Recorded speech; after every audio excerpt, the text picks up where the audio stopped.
Welcome to 30 minutes. Lagadapati Rajagopal ఈ పేరే ఒక సంచలనం. రాజకీయమైనా సరే, వ్యాపారమైనా సరే ఎక్కడా తగ్గేది లేదు. ఎలాంటి స్థితిలో అయినా one and only formula jet స్పీడ్లో దూసుకుపోవడం. ఇది గతం. మరి వర్తమానం ఏంటి? లగడపాటి రాజగోపాల్ ఈ పేరే ఇప్పుడు కలకలం. వేల కోట్ల వ్యాపారం ఉంది. కాకపోతే ఆ వేల కోట్ల రూపాయలు అప్పులుగా ఉన్నాయి. ల్యాంకో ఇన్ఫ్రా షేర్లు కొన్న ప్రజలు నిండా మునిగారు. అప్పులిచ్చిన బ్యాంకులు మునిగాయి. ఇంతకు ల్యాంకో మునిగిందా? దాన్ని ముంచేసి వ్యక్తిగత ఆస్తులను లగడపాటి పెంచుకున్నారా? ఇదే వాటి 30 మినిట్స్.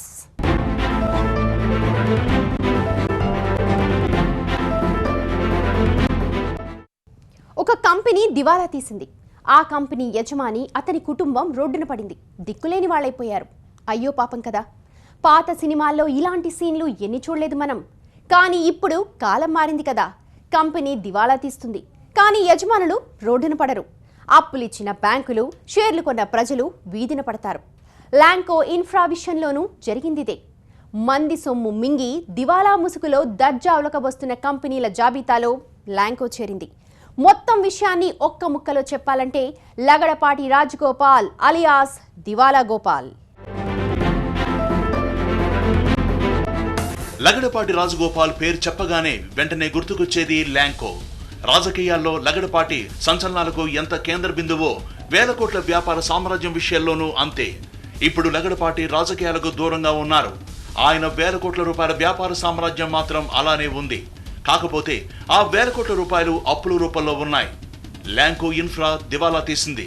షేర్లు వేల కోట్ల రూపాయలు అప్పులిచ్చిన బ్యాంకులు వాటిని వసూలు చేసుకోలేక చేతులెత్తేశాయి. ఇంత జరిగిన తర్వాత కూడా లగడపాటి రాజగోపాల్ మాత్రం దివాలా తీయలేదు. ఎందుకంటే రాజకీయం, కార్పొరేట్ వ్యవస్థలో కలిసి ఆడే బిజినెస్ డ్రామాకి ల్యాంకో ఇన్ఫ్రా ఒక ఉదాహరణ అని ఆర్థిక విశ్లేషకులు స్పష్టం చేస్తున్నారు. బ్యాంకులు కార్పొరేట్స్ కు అప్పులిచ్చేది కేవలం వడ్డీ కోసమే కాదు, వాళ్ళు ఉద్యోగాల్ని కల్పిస్తారని, దేశ ఆర్థిక ప్రగతిని మరింత ముందుకు తీసుకువెడతారని. కానీ జరుగుతోంది మాత్రం వేరు. బ్యాంకులను ముంచి, బ్యాంకుల్లో కష్టార్జితం దాచుకున్న మందిని ముంచి డిఫాల్టర్ల హోదాలో ఆస్తులు పెంచుకునే కార్పొరేట్స్ పెరిగిపోతున్నారు. ఇప్పుడు నష్టాల ఊబిలో నిండా మునిగిన కంపెనీ హోదాలో ల్యాంకో ఇన్ఫ్రా ఉంది. కానీ లగడపాటి రాజగోపాల్ అనుకో మాత్రం ఉల్లాసంగా, ఉత్సాహంగా అనుభవించు రాజా సాంగ్ ని హమ్ చేస్తున్నారు. రాజకీయ జోస్యాలు చెప్పే లగడపాటి తన గ్రూప్ నష్టాల కుడితిలో పడుతుందని ముందే ఎందుకు ఊహించలేకపోయారు? ఈ ప్రశ్నకు బిజినెస్ ఎక్స్పర్ట్స్ నుంచి వస్తున్న సమాధానం ఒక్కటే: అంతా తెలిసే జరిగింది, అంతా అనుకుని చేసిందే అని. లగడపాటి రాజగోపాల్ 2004-2009లో విజయవాడ ఎంపీగా ఉన్నారు. రాజకీయాల్లో లగడపాటి స్టైల్ గురించి ప్రత్యేకంగా చెప్పనక్కర్లేదు. ప్రత్యేక తెలంగాణను వ్యతిరేకిస్తూ సమైకాంధ్ర రాగం అందుకున్న వేళ నిమ్సాస్పత్రిలో లగడపాటి ప్లే చేసిన డ్రామాను తెలుగు ప్రజలెవరూ మర్చిపోలేరు.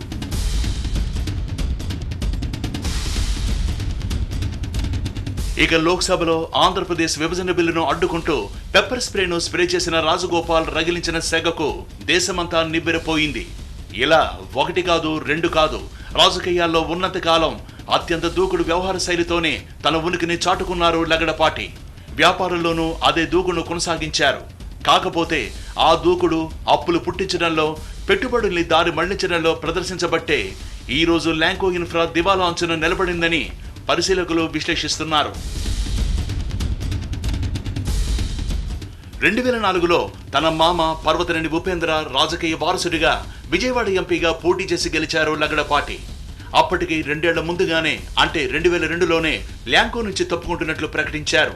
తన సోదరుడు మధుసూదన్ రావుకి ల్యాంకో బాధ్యతలు అప్పగించారు. సాంకేతికంగా చైర్మన్ కాకున్నా రాజగోపాల్ కంపెనీ కార్యకలాపాలను పర్యవేక్షిస్తుంటారు. ఎంపీగా దూకుడుగా వ్యవహరించడం, సమైక్యలాగాన్ని గట్టిగా వినిపించడం లాంటి చర్యలతో తన ఇమేజ్ ను పెంచుకున్నారు. అదే ఇమేజ్ ను ల్యాంకో ఇన్ఫ్రాకు అప్లై చేసి వేగంగా దాన్ని డెవలప్ చేశారు. రకరకాల పేర్లతో 25 కంపెనీలను ఏర్పాటు చేశారు Lagadapati. Engineering and construction, thermal, జల విద్యుతుత్పాదన, సౌరశక్తి, సహజ వనరులు, మౌలిక రంగాల్లో వ్యాపారాలు చేసింది ల్యాంకో గ్రూప్. 2008లో ల్యాంకో ఇన్ఫ్రా షేర్ 83.46 పైసలు. ఇప్పుడు షేర్ వాల్యూ 1.60 పైసలకు పడిపోయింది. ప్రస్తుతం ల్యాంకో ఇన్ఫ్రాకున్న అప్పులు 53,613 కోట్ల రూపాయలు. దాని మార్కెట్ క్యాపిటలైజేషన్ 505.30 కోట్ల రూపాయలు. అంటే మార్కెట్ క్యాప్ కన్నా ఈ కంపెనీ అప్పులు 100 రెట్లు ఎక్కువ ఉన్నాయన్నమాట. ల్యాంకో కంపెనీ ఐడిబిఐకి 11,367 కోట్ల మొండి బకాయిలను చెల్లించాల్సి ఉంది.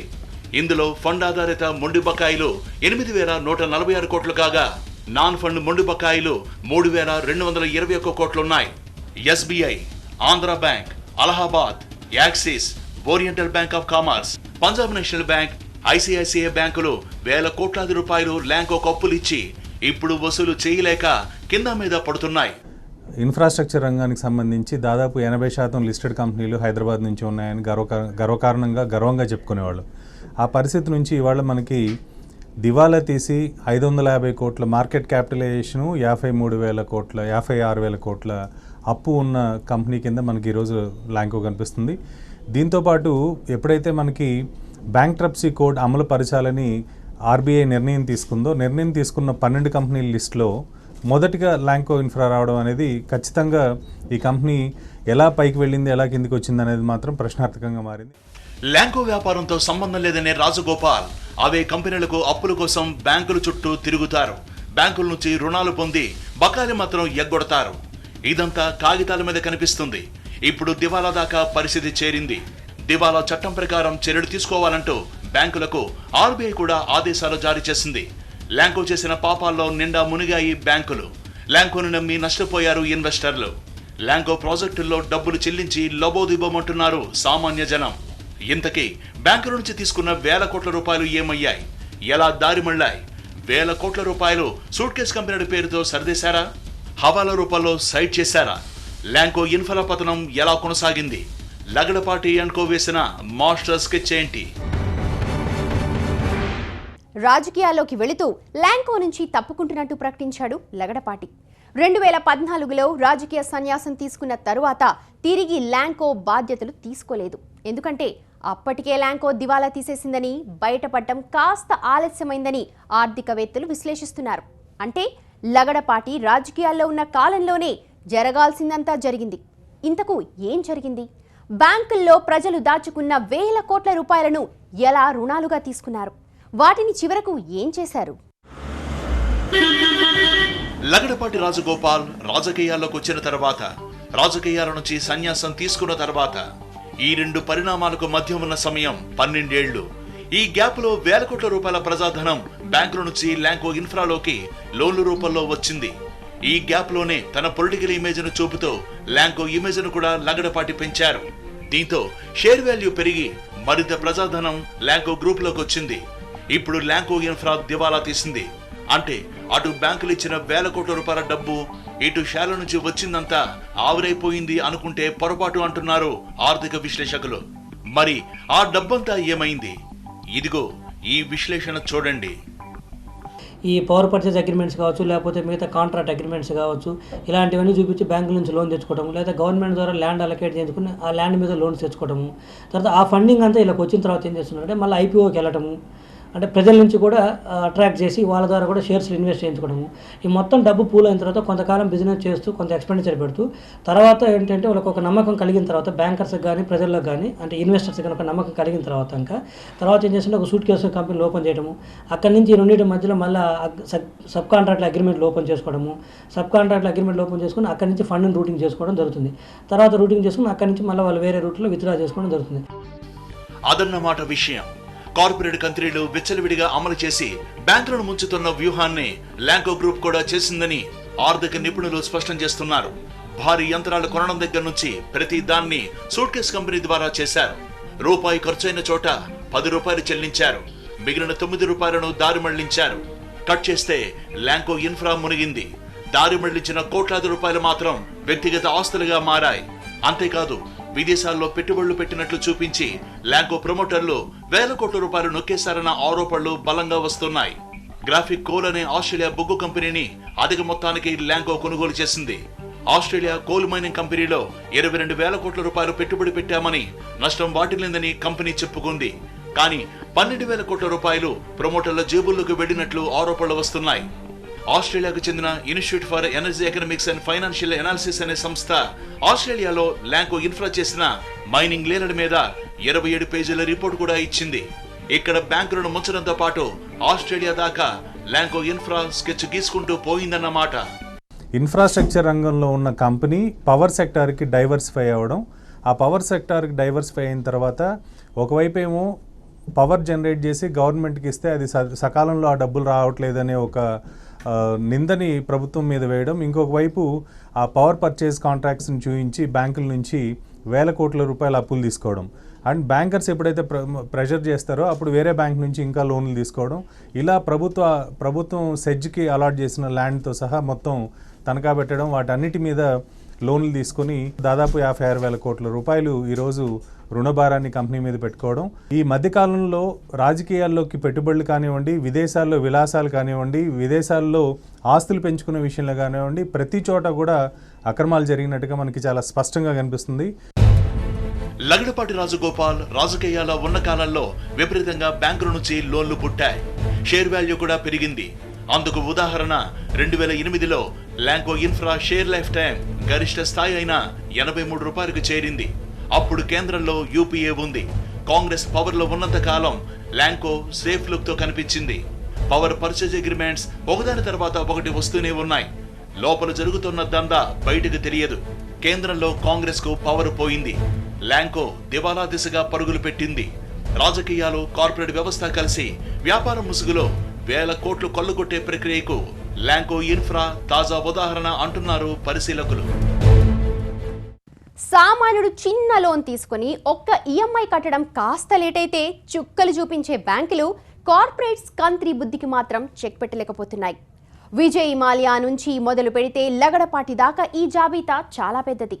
ల్యాంకో ఇన్ఫ్రా విషయానికి వస్తే వేల కోట్ల రూపాయలు తరలించడానికి సరికొత్త హవాలా మార్గాలను కూడా కనిపెట్టారని మార్కెట్ వర్గాలు చెప్తున్నాయి. అంటే ప్రజల డబ్బును బ్యాంకుల నుంచి తీసుకుని దాన్ని తిరిగి కట్టడం మీద చూపించాల్సిన శ్రద్ధను దారి మళ్లించడంలో చూపించారన్నమాట. మంది సొమ్మును మింగేసిన ల్యాంకో ఇన్ఫ్రా దివాలా మొహం పెట్టి తన దగ్గర ఏం లేదని చేతులెత్తి దీనంగా నటిస్తోంది. కానీ వేల కోట్ల రూపాయలను పక్కకు మళ్లించి వ్యక్తిగత ఆస్తులు పెంచుకునే క్రమంలో సరికొత్త పద్ధతులకు ల్యాంకో ప్రమోటర్లు పదును పెట్టారని ఆర్థిక నిపుణులు చెబుతున్నారు. విద్యుత్ ఉత్పత్తి పరికరాలను భారీ మొత్తంలో చైనా నుంచి కొనుగోలు చేసినట్టు మార్కెట్ వర్గాలు చెబుతున్నాయి. ఒక యంత్రం ఖరీదు 200 రూపాయలైతే చైనా కంపెనీ 1000 రూపాయలకు బిల్లు ఇస్తుంది. మిగిలిన 800 మీకు నచ్చినట్టు చేసుకోండి అంటే ఇక్కడ పెద్ద ట్విస్ట్ ఏమీ లేదు. ఆ 800 రూపాయలను ఆ చైనా కంపెనీనే ప్రపంచంలో వీళ్లకు నచ్చిన ప్రదేశానికి చేరవేస్తుంది. క్లుప్తంగా చెప్పాలంటే 200 కోట్ల రూపాయలు చైనా కంపెనీతో బిజినెస్ డీల్ చేస్తే అది 1000 కోట్ల రూపాయలకు బిల్లు ఇచ్చి మిగిలిన 800 కోట్ల రూపాయలను చెప్పిన చోటకు చేరవేస్తుందన్నమాట. ఈ హవాలా పద్ధతిలో ల్యాంకో ఇన్ఫ్రా ప్రమోటర్లు భారీ మొత్తం దేశం దాటించారని బిజినెస్ ఎక్స్పర్ట్స్ విశ్లేషిస్తున్నారు. ల్యాంకో ఇన్ఫ్రా దగ్గర 60,000 కోట్ల రూపాయల అప్పుల్లో మునిగిపోయింది. మరి పాపం ఆ డబ్బులు తిరిగి కట్టే ఆర్థిక స్తోమత లగడపాటి నుంచి ఆయన సోదరుల దాకా ఎవరికీ లేదు. అందుకే పరువు పోయినా దేశ ప్రజలంతా చీ కొడుతున్నా చేతులెత్తేశారు. కానీ అసలు వాస్తవం ఏంటో తెలుసా? కంపెనీ దివాలా తీస్తే దాని యజమాని మాత్రం విదేశాల్లో తన కుమారుడి నిశ్చితార్థం వేడుకలు అంగరంగ వైభవంగా చేయడానికి రెడీ అవుతున్నాడు.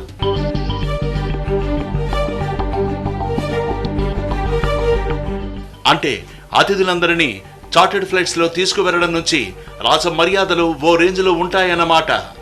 ల్యాంకో ఇన్ఫ్రా కోసం తీసుకున్న వేల కోట్ల రూపాయలు ఖర్చు చేసి దివాలా తీస్తే ఈ దర్జా ఒలకపోసే అవకాశమే ఉండదని నిపుణులు చెబుతున్నారు.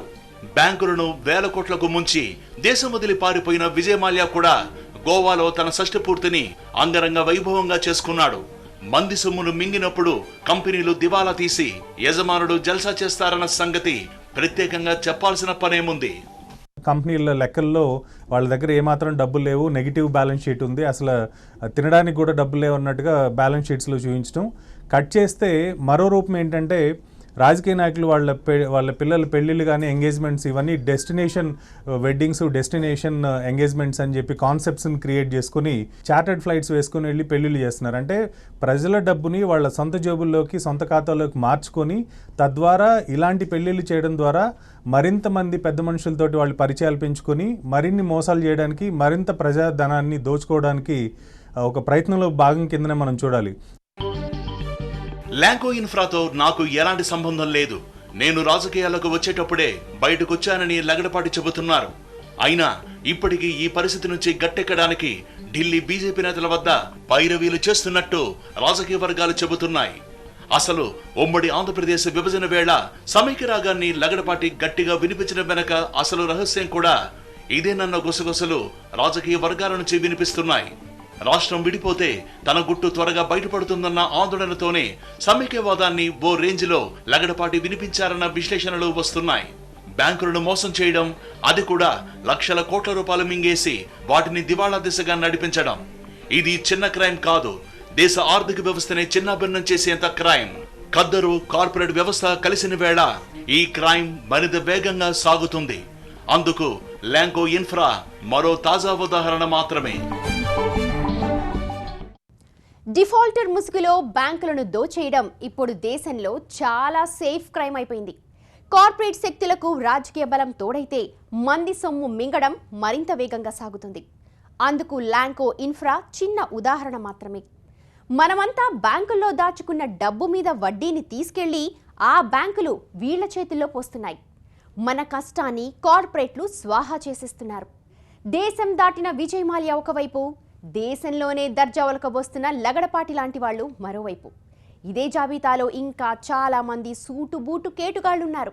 ఒక్కరి నుంచి మింగింది మొత్తం కక్కిస్తే మిగిలిన వాళ్ళంతా దారికొస్తారు. ఇదే వాటి 30 minutes. చూస్తూనే ఉండండి టీవీ 9.